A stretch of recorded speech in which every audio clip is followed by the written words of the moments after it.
next item of business is a statement by John Swinney on assessment of SQA national qualifications in 2020-2021. The Cabinet Secretary will take questions at the end of his statement, and so there should be no interventions or interruptions. I call on John Swinney. Presiding Officer, as we've just heard from the First Minister, further restrictions are now necessary in order to bring R back below 1, stop the virus running out of control and to save lives. This is not, however, a return to the spring. We are not closing schools. Instead, keeping them open is the priority. We all know just how disruptive COVID-19 is to the awarding of national qualifications. We found ourselves in a position where schools had closed with very little time to prepare. Coursework was either incomplete or inaccessible, and of course the exams could not go ahead. There was no ready-made solution. We saw that from the fact that the rest of the United Kingdom faced similar difficulties. But in setting out our solution, the fact is that we did not get it right for all young people. We apologised and we acted to fix the situation. This year we have more time to prepare, but some things are still the same. The virus remains with us. It is still as virulent. It is still as infectious. So we cannot plan for business as usual. That is simply not possible. Work towards exams would normally start back in May, when the schools were still closed, so pupils have already lost a significant amount of precious teaching time. And we cannot predict, no one can, how much more time might be lost to COVID-19 in the coming months. Finally, we simply don't know what spring and summer will look like in terms of the public health position. But what we can do is three things. We can learn from last year, we can consult our teachers and educationalists, and we can listen to the experts in the design of awarding systems. And every decision we take, we can hold fast to our shared aim to build an approach that recognises the hard work of individual pupils fairly and consistently. It must be an approach that does not place undue burdens on them or on Scotland's teachers. And it has to be an approach that has the confidence of the public, of employers and of the rest of the education system. That is what we've been doing over recent weeks, and I can now set out to Parliament the progress we have made and the conclusions that we have reached. We have sought to learn from last year. As I set out previously to Parliament, I commissioned two key pieces of work. I asked the OECD to extend the scope of their review of curriculum for excellence to include the question of the role exams should play in a modern educational system. That work will go forward in the coming months, but to inform the coming year, I asked Professor Mark Priestley to carry out an independent review looking at events following the cancellation of the examination diet. Professor Priestley has submitted his report and recommendations, and I want to thank him and his team at Stirling University for their excellent work and in particular for the pace at which they have completed it. We have also consulted widely, Presiding Officer. The SQA set out its initial proposals on modifications to assessments in 2021, and it is fair to say they have never seen a more extensive response. Thousands of individual submissions were received, and I want to thank everyone who took the time to engage with that work.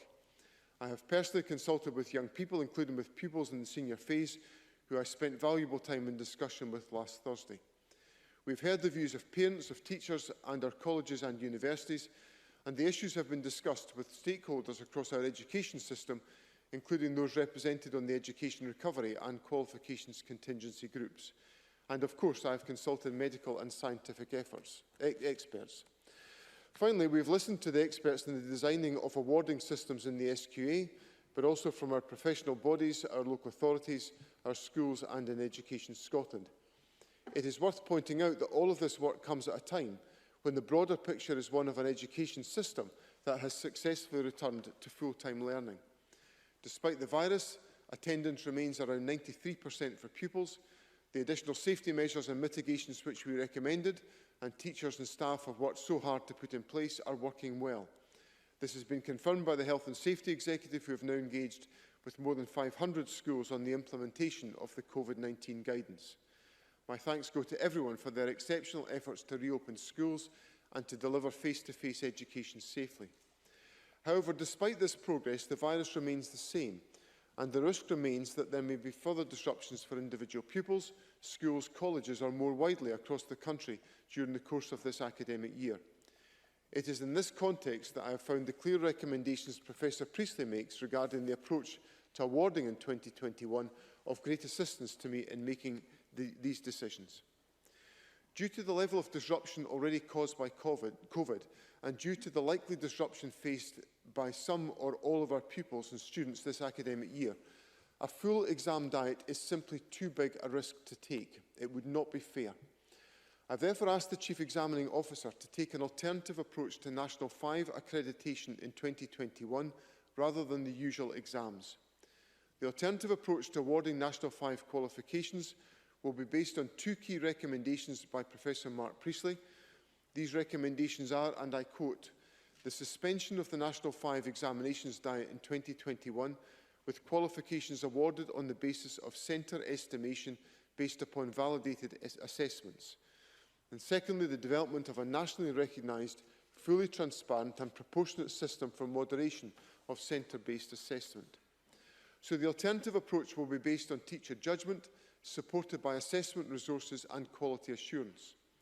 This will include, where possible, specifying between 2 and 4 pieces of work per subject that will form the basis of arriving at a final award. The SQA will today publish broad guidance on evidence gathering and estimation, with a clear focus on quality rather than quantity of that evidence. That will be followed after the October break by subject-specific guidance on the key pieces of work that young people will need to complete. And to support the process, the SQA will work with Education Scotland, local authorities, regional improvement collaboratives and others to support a local and national approach to moderation and quality assurance, including the provision of assessment resources. Obviously, we must seek to maintain standards. Therefore, the SQA will work with colleges and schools during the year on the quality assurance of their pupils' work. This will include the SQA looking at a sample of work within each school and college and feeding back to the teachers and lecturers to ensure standards are maintained. The SQA will build this system of quality assurance in collaboration with the education system, drawing on its existing expertise. Put simply, an A in Aberdeen has to be the same as an A in Annan or anywhere else. But I want to be very clear to Parliament, given the controversies of the last awards process, what will not happen. First and foremost, awards will not be given or taken away on the basis of a statistical model, nor on the basis of a school's past performance. There will be no algorithm. Awards will be based on the progress of our young people and their work. This work and the judgment of the teacher, supported by appropriate quality assurance to maintain standards, will be the evidence on which grades are based. In taking this decision on National 5 exams, we also need to think about hires and advanced hires. In a standard exam year, the National 5s constitute more than half of all exams taken. From a public health point of view, not having these exams significantly reduces the risk of the exams as a whole.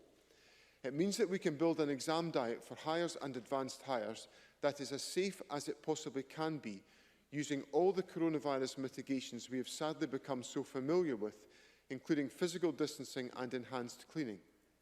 That means that the exams determining the results that most pupils leave schools with, the exams that determine most people's future path into work, college or university, can go ahead as long as the public health guidance allows it. It also means that we can use the time in the school year freed up by cancelling the National 5 exams to make up some of the time pupils have lost at the end of last year. As a result, I can confirm that the higher and advanced higher exams will begin on the 13th of May, later than normal, and giving pupils back approximately 2 weeks of the learning time that they lost this year. Certification Day will remain as the 10th of August. This additional time, in conjunction with the course assessment modifications that the SQA have made following its consultation, give the greatest chances of these exams being implemented fairly. Presiding Officer, while I am taking steps that make space for higher and advanced higher exams next year, I am acutely aware that there is no way of knowing what circumstances we will face at that point. To avoid decisions being made in extremis, as quite simply had to be the case this year, a clear contingency plan will continue to be developed for those exams. This will include key checkpoints up to the February break to assess public health advice and, in the light of that, of our plans. If necessary, we will award higher and advanced higher courses based on teacher professional judgment, supported by SQA quality assurance, taking account of classroom assessment evidence, including prelims where appropriate. Presiding Officer, in deciding the way forward for this year's exams, there is a reality that we must face. Coronavirus has not gone away. If anything, it is making a comeback. Our task is to build a system of awards that can be delivered despite coronavirus, and I believe the plan that we have developed does that. It has evidence at its heart, it puts a robust system of quality assurance in place, and it works with teachers to award on the basis of their professional judgment. I believe it is fair, I believe it is rigorous, and of greatest importance, it gives us the opportunity to recognise the achievements of young people in Scotland in these challenging days. Thank you very much. The Cabinet Secretary will now take questions on the issues raised in his statement. I intend to allow around 20 minutes for questions, after which we will move on to the next item of business. It would be helpful if members who wish to ask questions were to press the request to speak buttons or press R in the chat box if asking remotely. And I call Jamie Green. Thank you, Deputy Presiding Officer. Can I also thank the Cabinet Secretary for advance sight of his statement. This, of course, has been an incredibly difficult time for teachers and young people, and I think we all thank them for their forbearance.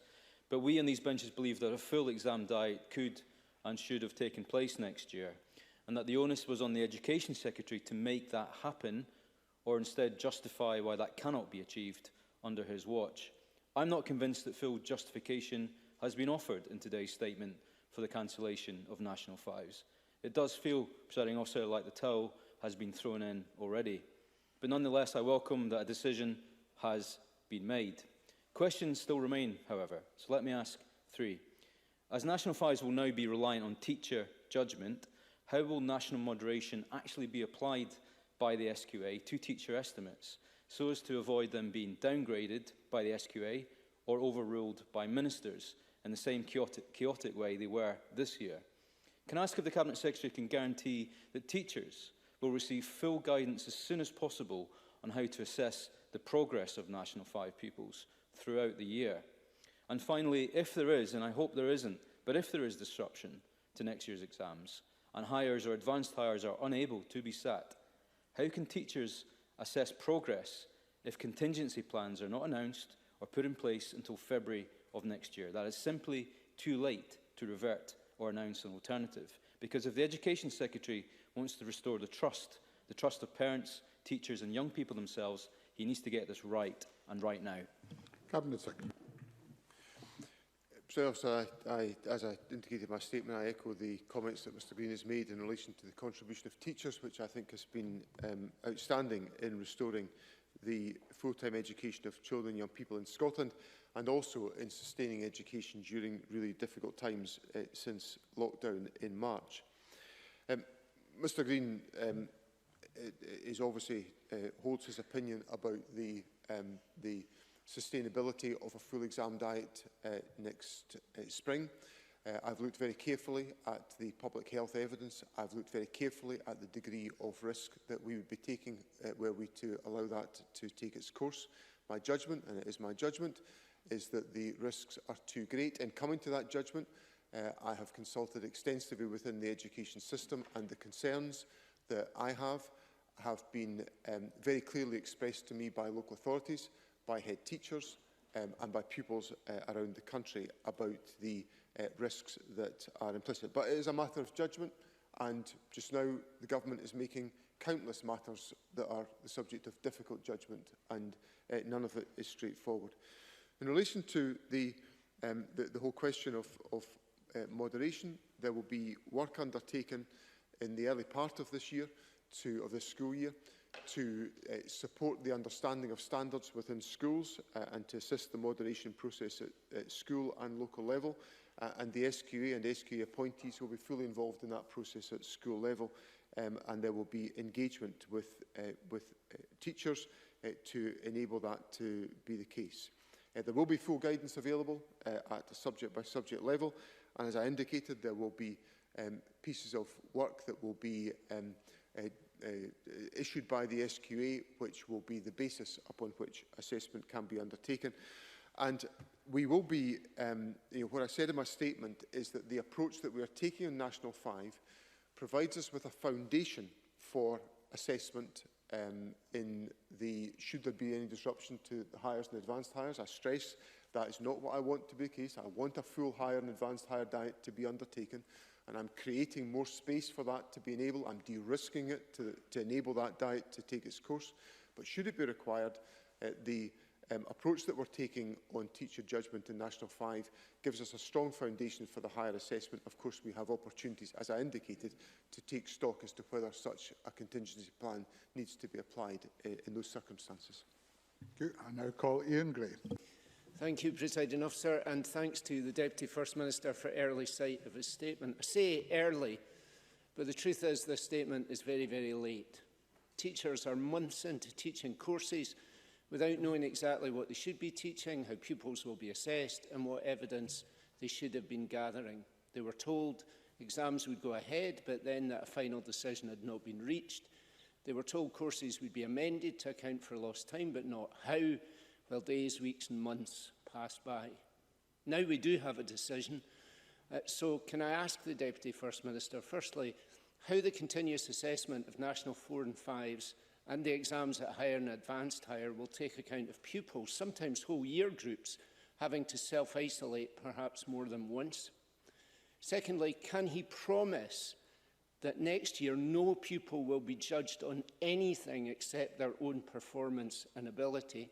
And finally, will the Deputy First Minister even now revisit this year's appeals for those pupils who do not accept their school's assessment and are still denied the right to appeal? John Swinney. Presiding Officer, the circumstances that Ian Gray recounts in which a young person's individual educational year was disrupted by several periods of self-isolation, for example, would be, in my judgment, the basis of a case to be made to the SQA around exceptional circumstances for which there is a well-established process for that to be undertaken. In relation, obviously, we want to try to minimise that, and there is other support in place through digital learning, through the e-school, which is available now to support the learning of young people should their education be disrupted. In relation to the assessment of the performance of young people, I've made clear that the performance of young people will be what will inform teacher judgment, and that will be the basis of awarding. And in relation to the point on appeals, the review from Professor Priestley indicates that we should look at a number of issues in relation to the appeal mechanisms that are available.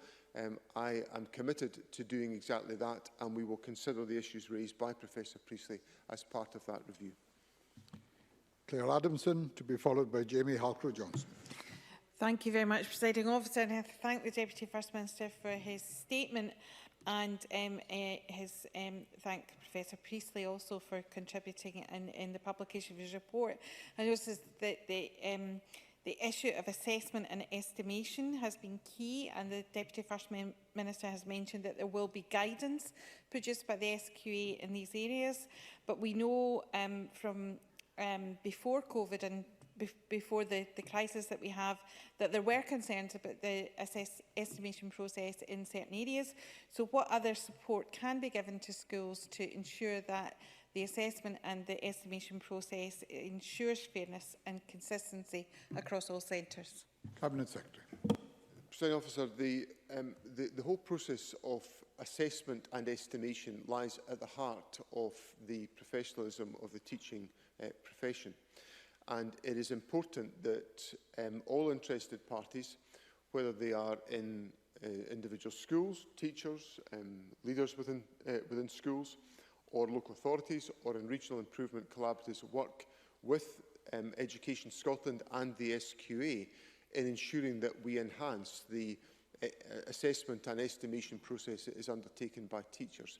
It is a fundamental skill that that our pupils rely upon to assess their performance, and over the course of the next few months there will be extensive engagement involving all of these different players. I have consulted widely with local authorities about the steps that need to be taken here to make sure that teachers are well supported to be able to undertake this task with the direction and the guidance that will be offered by the SQA as part of this process. But fundamentally, we need to enhance that capacity, and we will do exactly that.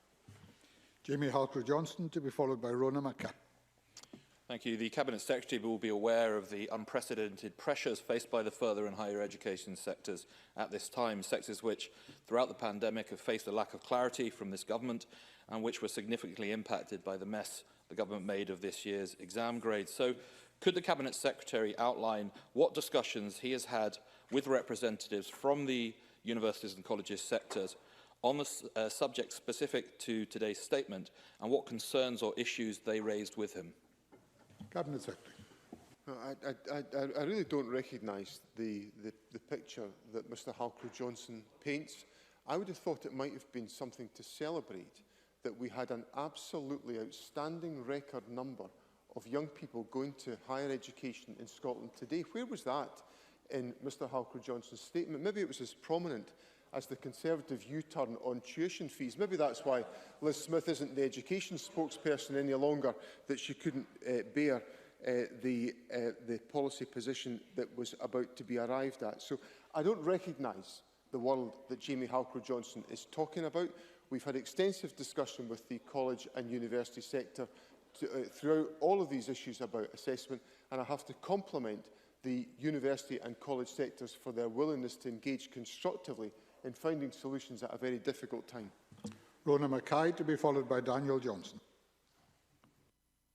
Thank you, Presiding Officer. Can I ask the Deputy First Minister what impact assessment the Education Recovery Group has carried out on the assessment process for practical subjects such as sciences, home economics and technical subjects, which are vital to the curriculum, but where we know that social distancing is much more difficult?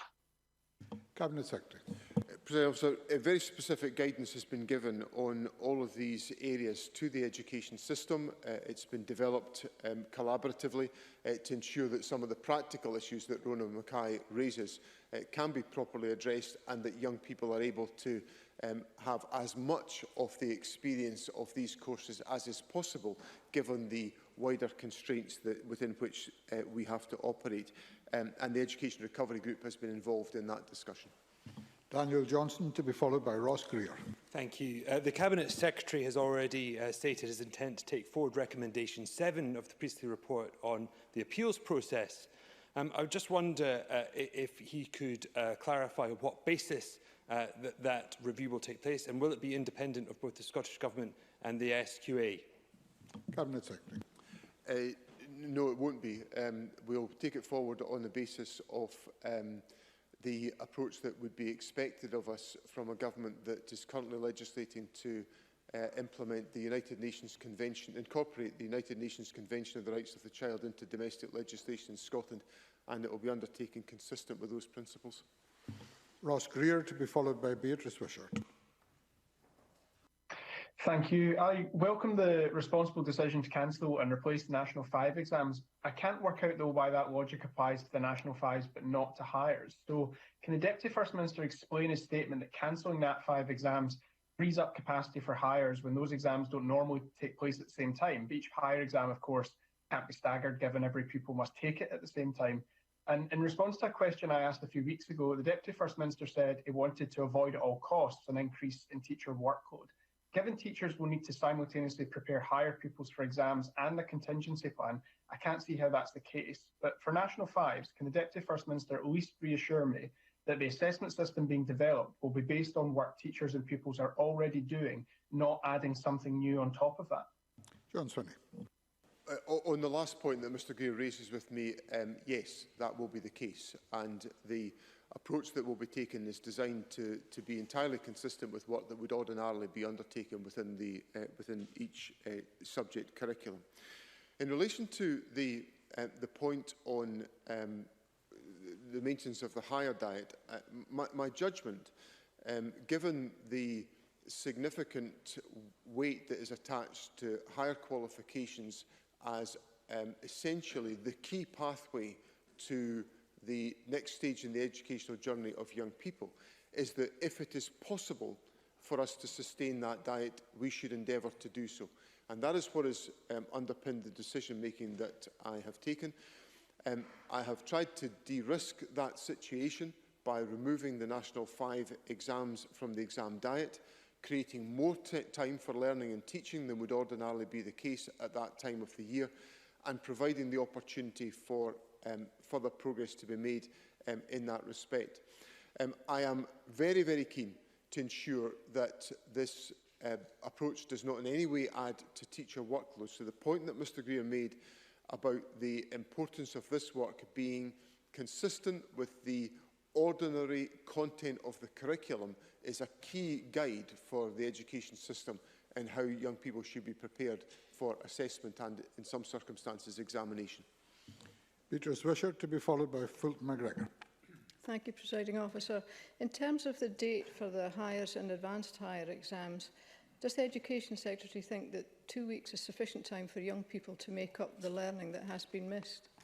Cabinet Secretary. I think a combination of that and the fact that the SQA will make other changes to the examinations, which will increase, for example, the optionality that within individual courses, and therefore not require every aspect of the course to be undertaken by young people, I think will create the circumstances in which the full opportunity for learning and teaching can be undertaken by young people within that context. Now, of course, we will still be wrestling with issues about the potential disruption to the school year, either individually or collectively at local level, and the digital learning approaches that we're taking are designed to try to provide some further reassurance in that respect on that particular issue. Fulton McGregor, to be followed by Liz Smith. Thank you, Presiding Officer. Can the Cabinet Secretary advise of what supports the Scottish Government will put in place to support individual pupils and entire class groups who are asked to isolate at home? Cabinet Secretary. Presiding Officer, we have in place, and I just referred to some of these issues in my answer to Beatrice Wishart, we have in place a range of digital learning support which is provided technically through the GLOW network, but it's provided through eSchool, which is essentially a partnership between the Scottish Government and Western Isles Council.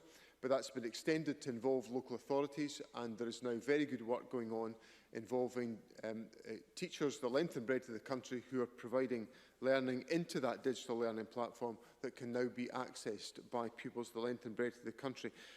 I should also add that there are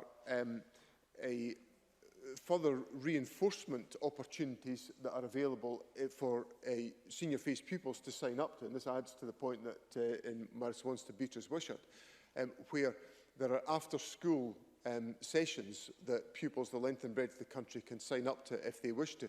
These have been very well subscribed to by young people, and they provide another opportunity to reinforce the learning that young people are undertaking within our schools. Liz Smith, to be followed by Kenneth Gibson. Thank you. Cabinet Secretary, could you just put on the record that given the welcome news that the Highers and Advanced Highers will be going ahead, as far as we are aware, that there is no intention to drop any of the subjects within the normal diet for both Higher and Advanced Higher at this stage? Cabinet Secretary. Not to my knowledge. Thank you very much. Kenneth Gibson, to be followed by Claire Baker.